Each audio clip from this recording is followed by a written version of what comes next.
what you've experienced in the real world, and certainly some of those lessons were really resonating with me. That's awesome. I haven't always been a researcher, like I haven't always been involved with Store. I've definitely been building things in the past as well. And so, yeah. I was going to say the same thing, because it's really good to have pedagogical context around, it's just one person's learnings, but I actually really believe in research, like general research, UXR, because it gives you a sense of, again, I'm a data person, it gives you the data to like anchor your personal beliefs on, and then also fight wherever you have bias around it. So that, like, I think that talk is really great. And then I love that there are 100x slides to summarize the 100 and Y page report. But they're all gone. But I would love to read them. Well, you can certainly download it online. It's much lighter that way. It's still 120 pages, but I mean, you can flip through it. Exactly. Yes, that's awesome. That's exactly right. Yeah. All right, so Natalie gave us some really good prompts here. I'm going to just pull them up. Let's see. Here's a good one. How do you build a platform with a product mindset and really thinking about treating, developers like customers? And this actually came up in our conversation, our side conversation over here. And I think one of the most important things is to remember that, the developers that you're building the platform for, they are your customers. Yeah. And maybe you happen to be colleagues and they don't have another choice. They have to use their platform, but that's not an excuse not to get to know them and to build something that's helpful for them. Yeah. What's your experience been with that? Yeah, totally. I mean, in fact, there were so many times at Google that we had that experience. Google has some really awesome products, but not all of them translate to external usage, right? So a product mindset is basically understanding who your user is, what is their pain point, and how is my software helping with that pain point specifically, right? And also then there's secondary things of, okay, once you released it, how do you manage it, how do you maintain it, how do you add functionalities and features to it, how do you roll forward, how do you add patches? There's about 80%, 20% of the work post-release takes up 80% of the engineering time, right? And so I think as a product manager, this is what I learned. Even if you build the most beautiful system that defies the laws of physics, nobody cares. Literally nobody cares. I have a Spanner t-shirt that says, global consistency is impossible with the I am crossed out, so it's possible, which is all cool, because we did it. We defied cap theorem.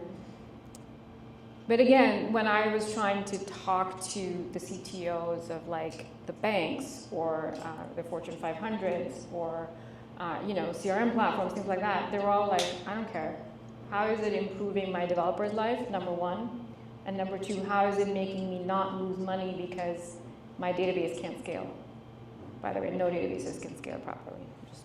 I'm happy to have that throwdown fight anytime. But that was the thing. So the way when I started talking about that with people and who didn't care about the laws of physics being defied, the real thing that came through is, a click button can give you 30 replicas across 3 continents. Now that's something that raises people's eyes, right? That's something that means I didn't have to spend 3 months and 4 engineers to spin up containers and put copies of the database in there and then do the read replication. Even if you're using Aurora or something like that, you actually have to manage that instance and the read-only replicas across various places, right?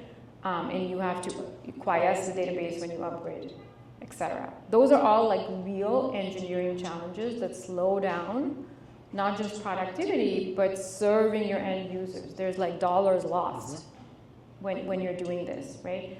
And so that's the sort of difference between thinking about, hey, I'm building a cool platform to host all of the world's data versus I'm actually reducing the time to market for people who are building the application on top of this, right? So you have to keep the end user, you were saying this too, right? Keep the end users in mind. If you keep the end users in mind, you are thinking like a product.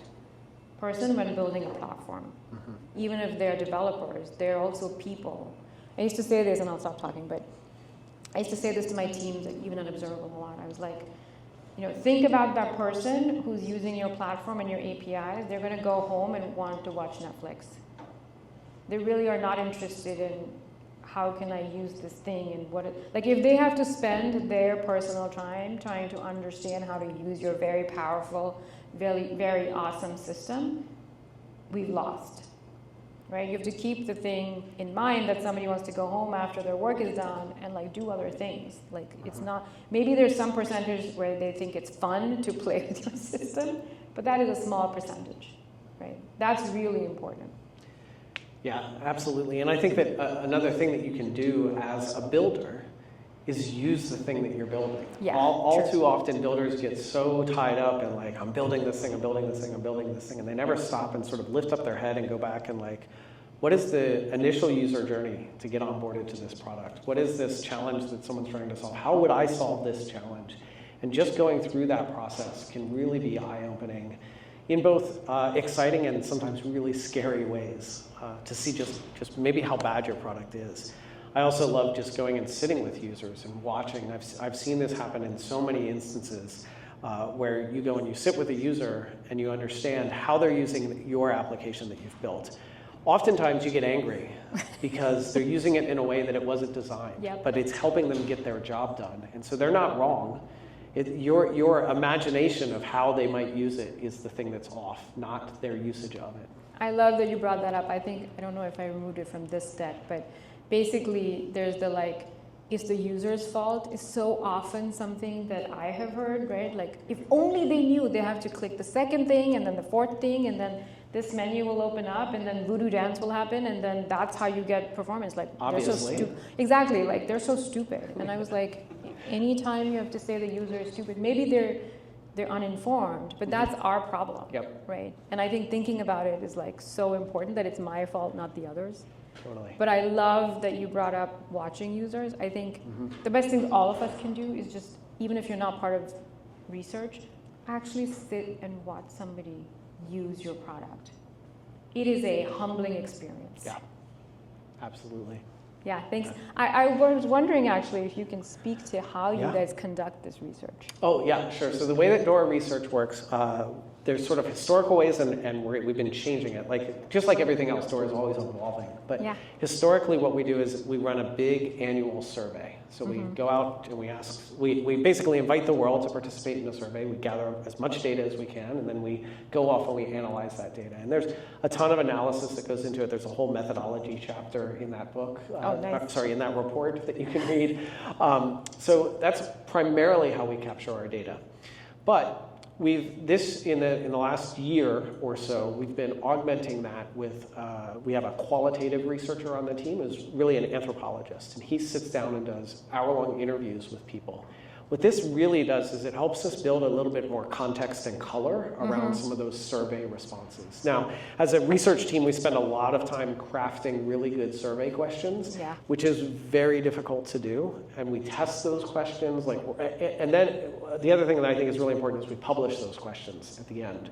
So if you want to run a survey internally of your developers, please use our questions, or at least get inspiration from them, because they'll give you better signal than maybe some of the other questions that you might write. Yeah. So it's really a process of we really sit down with a hypothesis, what outcomes do we think people care about? What things do we think will contribute to that or deter that?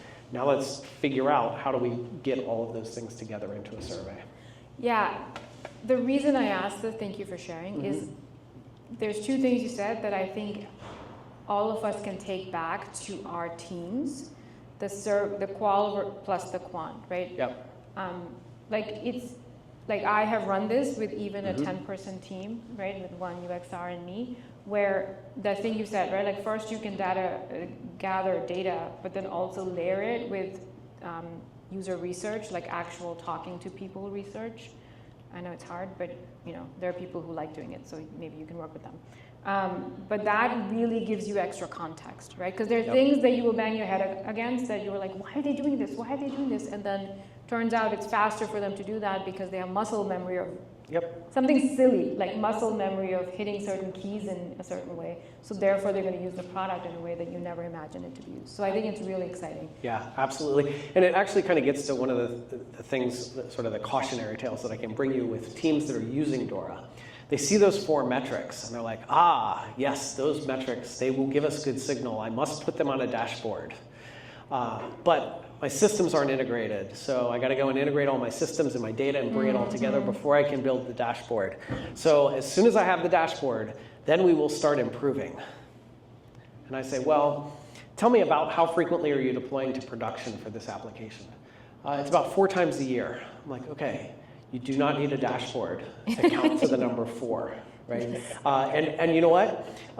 It might be 4.5 times a year, and you just, or maybe it's 5 times a year, and you just lied to me. You know what? That lie is way better than any dashboard is going to tell us. Like, it gave us enough context. Like, when you say go talk to users or do user research, like, literally what you're saying is go have a conversation. Yeah. Like, it can be as simple as that. And I'm a true believer that any metric that we collect is there to help us start a conversation. I see this number.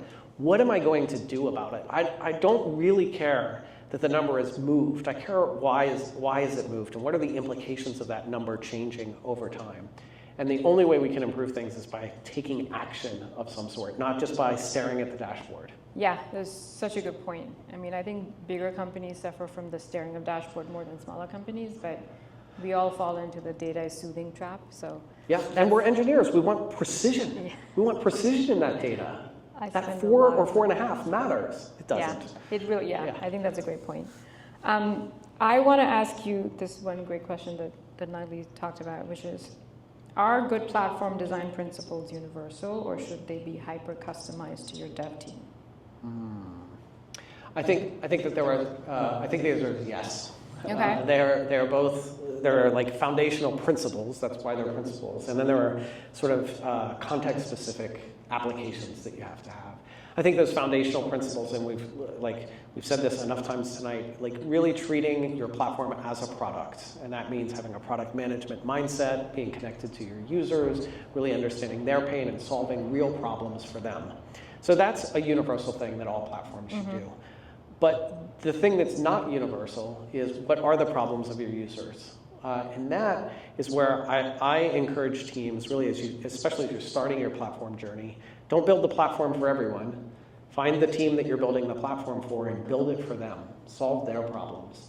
And then go on to the next team and find what their problems are. They're going to have unique problems, but some of their problems are going to be the same. And so extend the platform so that it can solve those problems. And you do that sort of iteratively, and eventually you've built the platform for everyone, and it truly works well for most of them. Yeah, I think it's worth pointing out what we were talking about in the small group of like the going away. Like, if you try to eat the whole cookie, like build a whole platform that serves all of the IT needs and like, you know, your app developers' needs and your security person's needs and et cetera, et cetera, et cetera, et cetera, that is one of those, I would call them a fallacy, right? Like, I would call them like a never winning cycle. And unfortunately, that's a very common pattern. We go away, we sit down and we gather a bunch of information. Like, we did all that user research and we got all the ideas, and great, now we're going to go off and build the platform. Peace out, we'll see you in 2 years. And then you come back 2 years later with this brilliant platform, and you get really angry at everyone because no one is using it. And everyone else is really angry at you because you've built them basically shit. You built them what they asked for 2 years ago, but you've gotten no feedback over time. They've changed, the landscape has changed, everything has changed in those 2 years. Yeah. Don't fall into that trap. Yeah, I think, again, I learned that through just hard knocks. And so the way we're building Snow Leopard is like, again, focused on a particular set of problems for a particular type of user. And it's really hard because everybody else is like, why haven't you built the whole thing for everybody all the time? And we're like, do you know what you need? No, but when I see it, I'll know it, right? And then that becomes this like hamster wheel problem, which I think is really interesting. So it's very validating to have you like research-wise, data-wise, say that. Yeah. Shall we take any questions from Yeah, folks? any questions from the audience? What questions can we answer for you? Yes? I was curious about the difference between throughput and productivity. Okay. That's a good one. Yeah, the question there for the recording was, what's the difference between throughput and productivity? I think that throughput can be sort of used as a measure for productivity. I think that I mean, there were definitely mathy definitions that will give us the answer to that. And I think that we might not want to lean on those. I think anytime you want to sort of measure something, I think the real question that I always lean to is, to what end are we measuring this? What are we going to do differently? And let's make sure that we're prioritizing the right thing. Now, I also am a strong believer that, look, if you improve developer productivity, but that slows down your throughput of shipping change because it's not the developers that are the bottleneck in that system, then you've actually made the problem worse, right? And so I think you have to be very careful and really get crisp, much crisper than I am on those definitions, but in your context and for what change you're trying to achieve. What do you think, Deepti? Yes, again, I was thinking back to the days when I used, part of my job was to have a dashboard and have it always be green, which is, you can fake it very easily by looking at the metrics that you want to look at rather than metrics that tell you a story, right? And so first of all, yeah, to your point, like, we should know what to measure. And then this productivity thing, I think, needs to be defined, right? Because let's say throughput is how many tickets per hour or per day or per month that a person or a team resolves. Great. Are you marching backwards or forward? Like, what are you fixing? Like, are you adding more features? Are you solving a customer's problems? Is that leading to more adoption? Is that leading to lower rate of customer tickets being generated? I don't know, right? Like, what are we measuring productivity as? Because if we just measure it as lines of code, like if I write a C++ program versus a Python program, the Python program guy wins every day, all the time, right? And so I think what you're measuring, why you're measuring, and defining beforehand what you're supposed to be getting out of these, the why, I think is really important. Yeah. And I think culturally you have to be very careful with any metric that you use, because as soon as you start measuring something, you are encouraging a certain type of behavior from the teams or the people that are being measured. And when it comes to people being measured, I think it's also really important when we talk about things like productivity that we talk about it at the team level, not at the individual level, because there's so much, look, building systems, delivering technology, that's a team sport. It's not something done by an individual. And when you start looking at those metrics at an individual level, you're very likely to get very wrong signals and make bad decisions. Yeah, that's like, you're going backwards, right? Like, you're just doing it for the sake of doing it. Yeah. Research is, I think that was your top point, which I'm going to repeat, that like, data for the sake of data is unhelpful, actually, in a lot of cases. It's not just status quo, it's like worse than normal, right? Worse than zero. Like, so knowing why you're collecting the data and what you're doing with it is really important. Yep, for sure. Yes? Thanks a lot for your presentation. It's amazingly clear. I was wondering, because you're mentioning how much you need to care about the customer's feedback, right? Which does make sense, because you want to have empathy, you need to be able to understand what you really need for them. But you also want to build something maybe sometimes that is really disruptive. So how do you do to ensure that those people that have a way of doing things are not preventing you from building something new and different? Yeah, that's so how do you use customer feedback to also disrupt? Like, the customer doesn't always know what to ask you for, right? Yeah, this is one of my favorite questions, because it's one of those things that I had to wrangle with, right? Because product people are supposed to bring back, I bring the requirements from the customer to the, does anybody know this reference? Yeah. I'm old. Anyway, that's a really good point, and I think I'll go back to, why are you doing customer research? The whys are really important, right? So I think what we're doing with Snow Leopard as an example, I'm not trying to tout Snow Leopard, just as an example, I think it's super disruptive, right? But how did I come to that, right?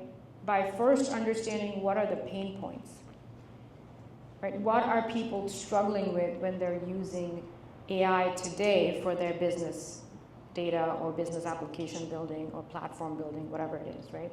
I actually went and talked to people and tried to figure out what's the pain point, right? And then distilled from that getting structured live data from multiple data sources is hard.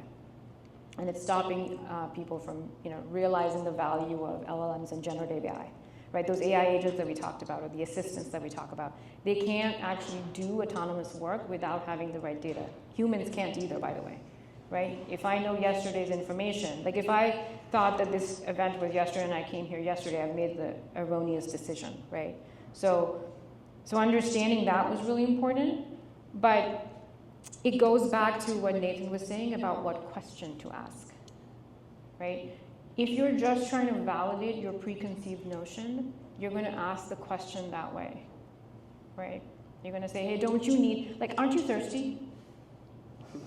Is a different question from what's making you uncomfortable right now, right?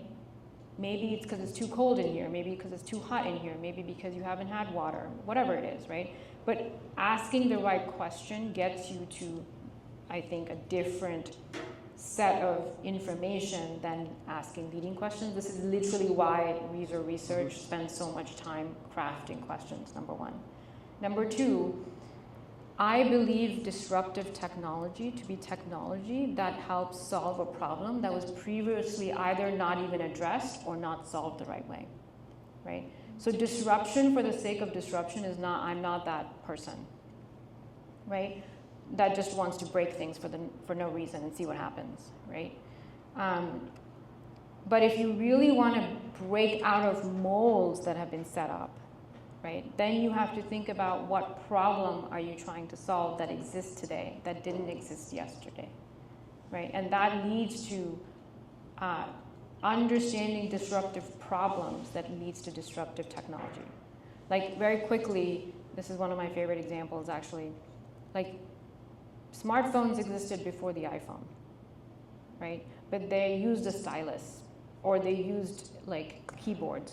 Now, and my thumb is small, and even I couldn't use those keyboards properly, right? And then the stylus issue is like you lose the stylus, which is how easy is it to lose a stylus, right? So then it's, right, like those were real problems. But the touch screen is like completely disruptive technology, right? But it started with there's a simple problem.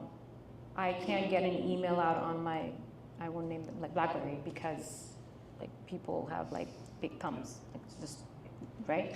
So that's where you start, and then you build a thing that, right? Then you think about how you will solve the problem. Like the status quo would be make the keyboard slip out and become bigger. I don't know how many people have seen, this is a real phone where the thing would slip out and become bigger. So you had a slightly bigger set of keys. Like that's also cumbersome, but I think that's classic thinking inside the box. The disruption there is, what if you didn't need a keyboard? Then how would you solve that problem, right? So I think asking the questions and building towards solving real people problems or real sort of world problems, like it leads to disruptive technology. And that's like you asking questions that are not suggesting a solution, that's you asking what's the pain point. Sorry if that was a long answer. I think it's also just balancing like this idea that's running through my head is like in the Toyota production system, they talk about Kaizen, which is continuous improvement. Like we're always making small improvements, but they also talk about Kaikaku, which is that disruptive change, like blow everything up and do everything differently. I'm of the mind, and my lived experience is the best way to get to that disruptive change is through lots of Kaizen, lots of continuous improvement over time. But it is definitely asking those right questions. You know, if you sit down with the user and they say, I wish this were blue instead of green, that's not what you take back as feedback. You need to understand why. What's the why behind that, and really get that in place. Yeah, I like that example. All right. Well, I think that does it for time. I think we'll hang out for a little bit, and if you have other questions, you know where to find us. Where can we find you online, though, Deepti? Oh, I'm not on Blue Sky, I'm sorry. But LinkedIn is a great place to find me. If you search for my name or Snow Leopard, it'll come up. It's not that hard. And you've seen my cute new logo, so you should be Yeah. able to identify that. Thank you. What about you, Nathan? Awesome. I am on Blue Sky. I'm on LinkedIn, of course, also. My father did me he played a lifelong prank on me. He misspelled my first name. It's Nathen, which makes it very easy to find me. I think he was actually a futurist. He knew that I would one day need a unique identifier. So, so you can find me, Nathan Harvey, on LinkedIn or Blue Sky or wherever. Yeah, and then Dora.dev and Dora.community is, of course, where you can follow all our research. Yeah, awesome. Snowleopard.ai. I should have said that. Great, that one too. Yeah. Yeah. Yeah, and thanks to our for Hosting coordinating Shipyard and for Cloudflare. Let's hear it for them. Thank you so Yeah. much. This was fun. All right. Well, thank you so much, everyone. Thanks, Natalie. Thank you, Natalie.